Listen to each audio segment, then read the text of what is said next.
The credit card charge that saved me from losing everything was for another woman's engagement ring. And I'm about to show you how my fiancé's betrayal made me richer than I ever imagined possible. My name is Sarah. 6 months ago, I was 48 hours away from the biggest mistake of my life. I owned a thriving digital marketing agency in Austin. Marcus worked in real estate. Perfect couple, right? Wrong. It started with $237 at Bella Vista restaurant. Valentine's Day. The problem? Marcus told me he was working late that night. But here's where it gets worse. I'm analytical, it's what built my business. So instead of screaming, I investigated. 3 months of statements. Hotel bars. Expensive dinners. Flower shops. All on days when Marcus claimed to be elsewhere. The pattern was unmistakable. Then I found the charge that made my blood freeze. $450. Tiffany & Company. 3 weeks ago. I never received jewelry from Tiffany. But apparently, someone did. What I didn't know at the time was that this discovery would save my entire future.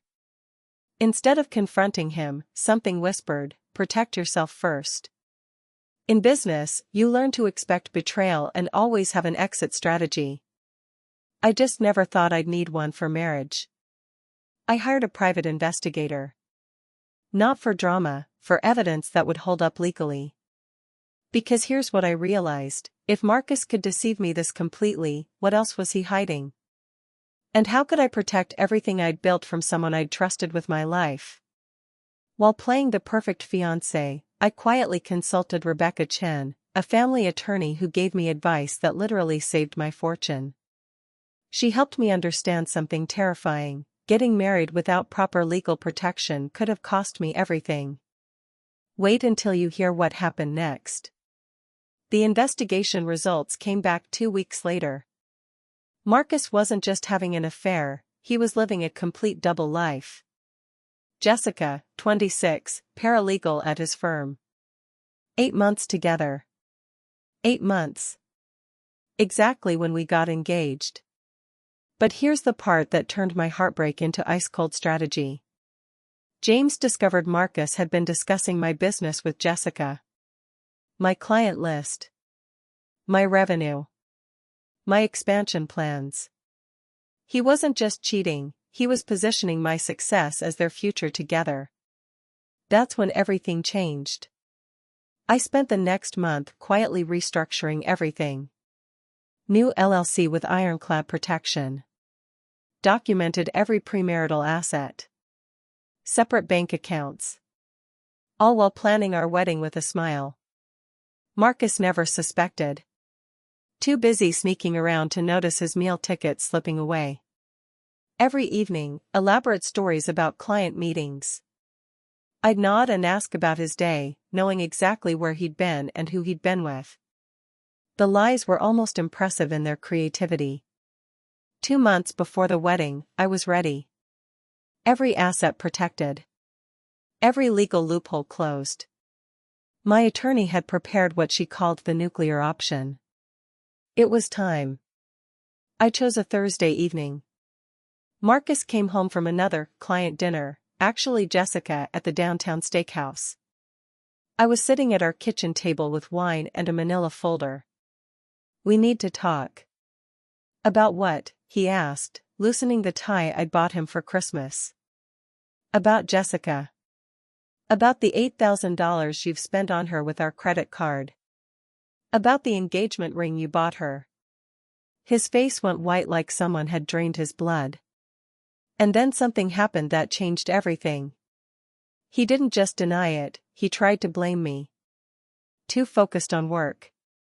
Not giving him enough attention. Classic cheater's playbook. But I wasn't interested in his excuses. I was interested in clean closure. "Sign this," I said.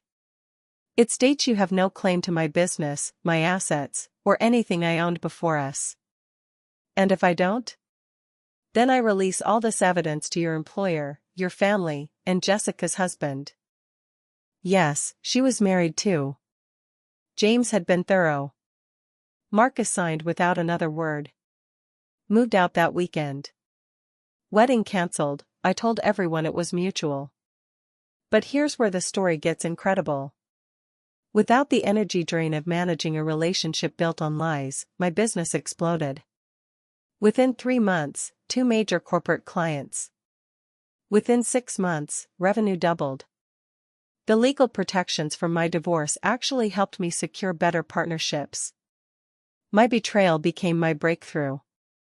A year later, Marcus and Jessica broke up. When she realized he wasn't inheriting half a successful business, his charm wore off quickly. He tried reaching out, some nonsense about missing what we had. I didn't even read the full message. What I didn't expect was how much losing him would teach me about winning. Today, my business has 12 employees across 4 states. I bought my dream house, no joint mortgage, no shared ownership, no complications. Just me, my success, and the security that comes from protecting yourself before you need protection. Sometimes I wonder what would have happened if I'd never seen that Tiffany charge. If I'd walked down the aisle oblivious to Marcus's double life. I probably would have lost everything in a messy divorce later. Instead, his betrayal motivated me to bulletproof my entire life. But here's the truth nobody talks about: the best revenge isn't getting even. It's getting ahead. Sometimes the worst thing that happens to you is actually the best thing that could happen. That $450 Tiffany charge? It was the most expensive lesson Marcus ever bought me. And the cheapest education I ever received. If you're watching this and something feels off in your relationship, trust your instincts. Document everything. Protect yourself first. Because sometimes the person you trust most will teach you the most important lesson about trusting yourself. Have you ever had a betrayal turn into a blessing? Drop your story below, and subscribe for more proof that sometimes losing everything is how you find yourself.